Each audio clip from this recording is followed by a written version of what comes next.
Many years ago, I started off poor. I started off broke. I started off pretty stupid. And over the years, I began to study the subject of success. And I had one simple idea that came upon me in my late teens, and I think it was the most important idea that I've ever had. And it was simply this, that if you study successful people and you do what they do, you'll be more successful. And if you study unsuccessful people and you avoid doing what they do, then you will not be a failure.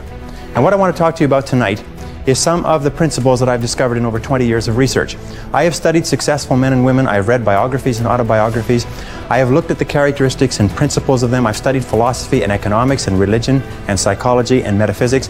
And I've come to 10 key qualities. Now there may be more and there may be less, but I find that each of these 10 qualities that successful men and women have, that if you have these 10 qualities, there's nothing in the world that can stop you from being an outstanding success. So let's talk about these principles. The first principle is clarity. So it means clarity of thinking. It means thinking clearly, and it extends from thinking clearly to a series of other things. With regard to clarity, it means the ability to determine exactly what it is that you want to be, have, or do in life. And the more I study successful men and women, the more I find that every single one of them, the top 5%, are very clear about where it is they're going and what it is they want to accomplish. And when I look at unsuccessful men and women, or men and women who seem to be unhappy and floundering, I find that almost invariably they have a very, very limited sense of direction, sometimes no sense of direction at all. As they say, if you don't know where you're going, any road will take you there. If you do not have clear, specific goals for your life, you are doomed forever to work for people who do.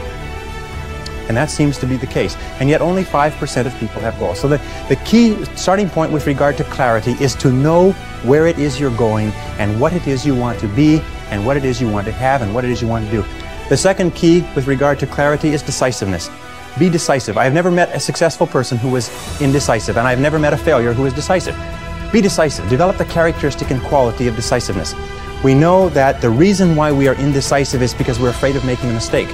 But the terrible thing is that the way that we think becomes a habit, and the habit of indecisiveness can condemn us to failure. We can be talented and intelligent and ambitious, but if we cannot make the hard decisions in our life, and if we cannot make decisions readily, then what happens is we always have to work for people who do make decisions readily. Now, the interesting thing about decisions is that about 80% of decisions should be made the first time they come up. And if you make decisions every single time they come up, sooner or later you will develop the habit of decisiveness. You'll be very clear about what it is you want, and it's easy to make decisions if you know what it is you want to accomplish. And the difference between successes and failures is not that successful people make right decisions, it is that successful people make their decisions right. The third point under clarity is to have a vision for yourself and a vision for your life. The key to having a vision is to have a dream. They say in the song, you've got to have a dream if you want to make a dream come true. And you can fulfill your dreams. All the great movers and shakers throughout all of history have been dreamers. They've been people with dreams. They've been people with visions. All leaders have vision. In the book of Solomon it says, where there is no vision, the people perish. And the metaphysical meaning of that is that where people lack vision, they perish inside because they lose the excitement and the thrill of life. If the best way to predict the future is to create it, which means to have a vision, and even though the vision is in the air or the sky, then build a foundation under your dreams. And when you see men and women who rise from poverty and obscurity to fame and renown, you invariably see someone who had a vision of what they could be and have and do that was far beyond what they were. Every one of us has had an experience. At one time when we were small, we had a vision of being grown up and having our own cars. And as we grew older, we had a vision of having our own homes and our own families. The problem is that our goals are set so low that even when we do achieve them, they don't turn us on. They don't fill us with enthusiasm. So dream big dreams. The second letter of the 10 is competence. And this is a discovery that I made a couple of years ago, and it just staggered me because I've been studying success for years. And then there's the book In Search of Excellence, and then there's The Pursuit of Excellence, and then there's Refinding Excellence and Losing Excellence, and all the excellence books. And I sat down and looked at this whole concept of excellence, and I saw something that I hadn't noticed. It's almost like something brought to the surface of your mind. I noticed that every single man or woman that I had studied who had achieved any kind of success in any field whatsoever had done it after they had made a commitment to becoming excellent in that field. And I began to look, and I began to compare, and I began to talk to people, and I speak to thousands of people virtually every month. I found that I never found a single person who was successful who was not excellent at what they did. That competence The commitment to becoming excellent in your chosen field is an indispensable prerequisite for success, that if you are not good at what you do, you haven't got a chance in our competitive society unless you win the lottery. And only the top 5 or 10% are excellent. You must commit yourself to excellence. You must commit yourself to becoming the best. And the wonderful thing is that excellence is a journey. It's not a destination. You never get there. Complacency and satisfaction are the key enemies of excellence. But once you commit yourself to becoming excellent, the whole world opens up for you. A very important point of excellence is just means simply this: do your best every time out and always strive to do it better. Excellence yields opportunities, because when you become good, you open up. It's almost like the Red Sea of opportunity opens up in front of you. When you become excellent, you come to the attention of people, and people try to get you, and they give you more responsibilities and more opportunities. You see, when we do something well, it gives us a feeling of self-esteem and pride. We feel like a winner. But if we do things in an average way, it doesn't give us anything. That's why the companies that have committed to excellence are not hundreds of % better in any given area. What they are is they are 1 or 2% better in 100 different areas. That's the key. You see, you don't have to be a quantum leap different from somebody else. You just have to be a little tiny bit different in the critical areas that make a difference. And you can achieve that simply by making it a goal, setting it as a goal, and working on it. You can become anything that you want to become. The harder you work, the better you get.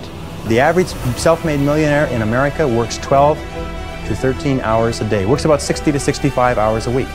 I'll tell you this with regard to hard work, that in our society you only work 8 hours a day for survival.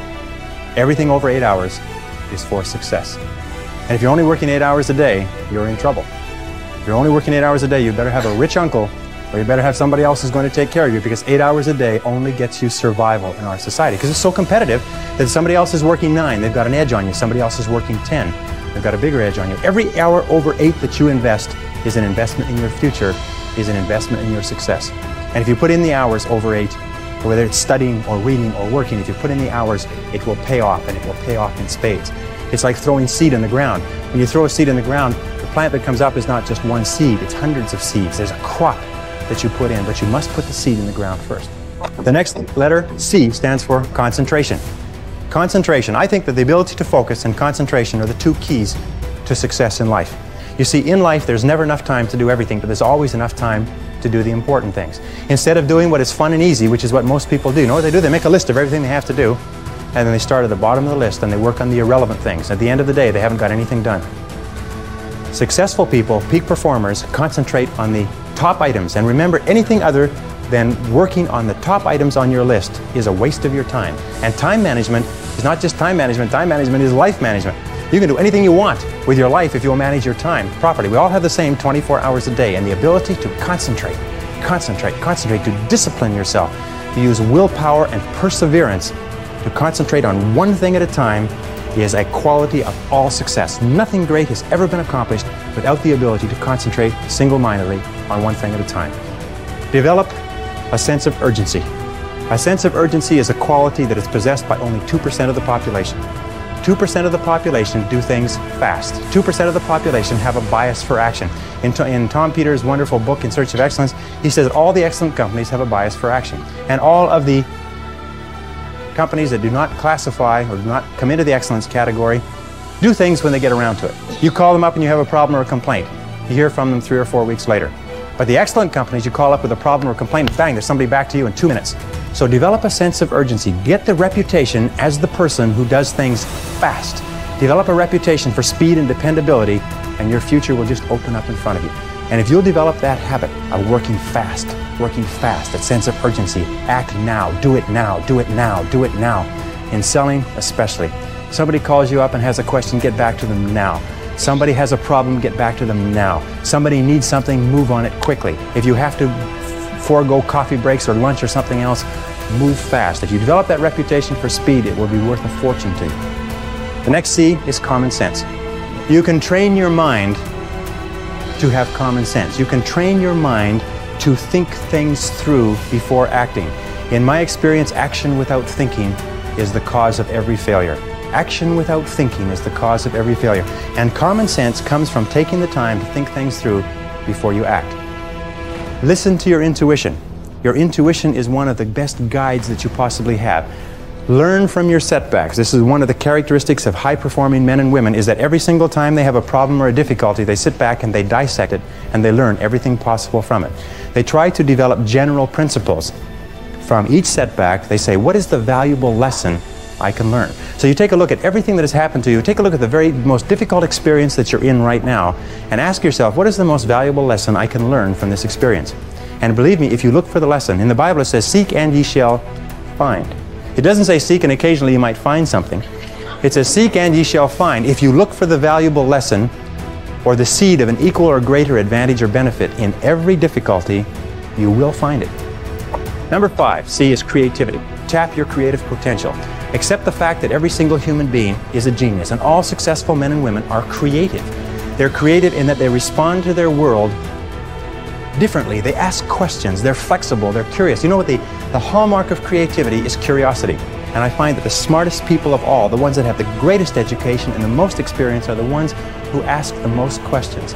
They ask questions almost as if they were children, but they never stop asking questions. They're very open and flexible, and they have the ability, once they learn a new piece of information, to drop what they're doing if the new information contradicts it and do something else.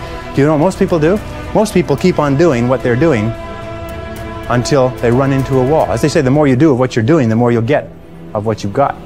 Remember, 80% of everything that we are doing today in our general business will be different 5 years from now. 80% of the products that we use, the food that we eat, the cars we drive, the music we listen to, the movies we go to, even the streets we drive on, 80% of everything will be new in 5 years. That's how rapidly things are changing. According to the research, all you need is an idea that's 10% new to start a fortune. If you want to be, I'm going to tell you something, that if you want to be wealthy in life, if you wish to become very wealthy, if you wish to become even a millionaire, you can do it if you're willing to pay the price. But most people become millionaires by offering a good or service that people use all the time, and they offer it just a little bit better. They do it just a little bit faster. They put a little bit more grace or finesse into what they're doing. They handle it, they wrap it, they are more polite. The restaurant that has people coming back to it may have food that's only 5% different, but it's the way the people handle it that's so different. You can do anything you want in life. All you have to do is find an idea that's 10% new, and you'll find it if you flood your mind, read magazines, read books, ask questions, ask why people are doing things the way they're doing. Next is consideration. Consideration is based on the fact that the quality of your relationships with other people more than anything else will determine your success in life. How well you get along with other human beings, your quality of interaction will determine your happiness, your success, your achievement, your wealth, and anything else. And that's very, very true. Develop the people skills that you need to be successful. Take courses in communications. Take courses in effective listening. Take courses in public speaking. You know, one of the most important parts of communicating and getting along well with others is the size of your vocabulary. You've probably heard that before. The size of your vocabulary, your ability to express yourself orally, your ability to stand on your feet, your ability to write effectively and get your point across to others will have a tremendous impact on your life, because you cannot imagine a successful person who cannot communicate effectively with other people. Consistency means that dependable, steady, predictable work is always vastly superior to spurts or flashes of brilliance and genius. There's a law of accumulation in the universe, if I can pass this on. A law of accumulation that says that even though you do 100 things or 1,000 things that you don't see, eventually they accumulate and they gather a force of their own. That every single great accomplishment in life is the result of thousands of minor accomplishments that nobody ever sees. But every single great success was at one time a failure. And they failed and failed and failed and failed over and over again. And all great successes are a story of failure, failure, failure, failure, failure. Outstanding success. Boy, ain't he lucky. Isn't that right? Boy, he was lucky. He sure had the right connections. The next C is commitment. I found that the ability or the willingness to make a complete commitment to a job, a commitment to a relationship, a commitment to a profession, to make a commitment is one of the hardest things that human beings do. And yet no success is possible without commitment. Who is it that Emerson said that every great achievement is the triumph of enthusiasm? That the ability to commit yourself enthusiastically, wholeheartedly, 100% to what you want to do is the starting point of all achievement? That if you cannot commit yourself wholeheartedly, it probably means that it's not right for you? And that all of us in life seek for something that we can commit ourselves to. Alan Cox, in his book The Achievers, which came out last year, found that the executives in the corporations that he studied who achieved the very most in the shortest period of time had found the proper niche for themselves and had lost themselves in their work. Dr. Shirley Blotnick's study of self-made millionaires, 83 out of 1,500 people became self-made millionaires over 20 years. He found that the one quality that they all had in common was that they picked work that they loved, they specialized in that work, they became very good in it, and they eventually became paid very well for it, and then they held on to the money. Courage is the outstanding quality of all leaders. Courage means that you have the ability, you have the willingness to confront your fears. Because what I found over the years is that brave people, courageous people are not people who are not afraid. They're simply people who master their fears. They're simply people who face their fears, confront their fears. And Mark Twain said it many years ago. He said, with regard to fear, he said, do the thing you fear, and the death of fear is certain. Now, fear and courage tend to be habits. That if you are afraid and you give in to the fear and you back away, it becomes a habit to back away whenever you're afraid or unsure. If you're afraid and you force yourself to confront the fear, it becomes a habit to confront the fear whenever you find something that you're afraid of. And you'll find that most fears disappear when you confront them. Dare to go forward in your life. Dare to go forward in the direction of fulfilling your potential. When I was, many years ago, I was a karate student. I was also a karate instructor, and I competed in 3 international championships. And one of the things that I learned from my best karate instructors, and I studied under 6 world champions, is they told me that when you fight, always move forward. Even if you're only moving forward ½ an inch at a time, just always move forward. So when you're moving forward, 100% of your attention is forward. But if you're moving backward, even ½ an inch at a time, half of your attention is always behind you and where you're going. So always move forward. Always dare to go forward. Whenever you have a choice of either staying still and playing it safe or moving forward, move forward. Not because you'll necessarily succeed every time, because it reinforces and cements the habit of moving forward.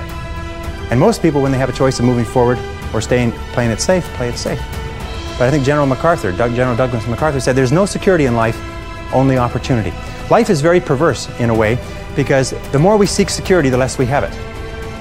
And the more we seek opportunity, the more we have security. In my experience, the fear of failure is the greatest single reason for failure in adult life. The fear of failure, the fear of making a mistake, of losing our money, our time, our effort, is what paralyzes us and holds us back. But the fear of failure is a habit which can be counteracted by the habit of courage. You know, the best quality in the world that you can develop, and I give it to you because I made it my life's habit to develop this quality. I hope I've got it, but I don't know for sure. But the quality is to develop the quality of being unstoppable. Develop the quality of being unstoppable. Say in yourself that no matter what life throws at me, it'll never stop me. No matter how rough it gets, I will never quit, and nothing will ever stop me. Make the decision that you can be tired, you can be worn out, but nothing is ever going to stop you. That's a wonderful decision, because then no matter what life throws at you, you pick yourself up and you say, okay, give it your best shot, as Fonzie says. Nothing is going to stop you. It's a wonderful feeling. It's a wonderful feeling. It's the basis of self-esteem. Well, the last C is confidence, and confidence comes as a result. You see, confidence comes as a result. You don't get confidence out of a bottle. You don't get confidence from a pill. You can't learn confidence in a motivational seminar. You only get confidence by doing certain things over and over again that build a solid foundation within your own mind that you can do whatever you need to do, that you have what it takes to be successful. Self-doubt is the great paralyzer of all activity. We all have self-doubt. And the way we overcome that self-doubt is by doing the things that we would normally back away from. As I say, continue to move forward. Self-confidence begets great achievement. You cannot imagine a successful person with lacking self-confidence. That the wonderful thing is this, and I learned this from a very great man who died recently, is that if you persist until you succeed at achieving a goal that is important to you, and you complete it like a degree in school, or you wrap up a sale, or you make a career successful, you plug into your subconscious mind a success pattern. And then the subconscious mind, running on the basis of inertia, attempts to adjust your words, actions, and feelings to duplicate that success pattern. And that's why they say nothing succeeds like success. That once you've been successful, you have a pattern set down which will enable you to apply that pattern to another part of your work to be successful in that. And the more you succeed, the more this pattern of success is reinforced. And you'll finally reach the point where it's impossible for you to fail if you succeed enough times. Because you will have within you a self-adjusting mechanism that will guarantee your success.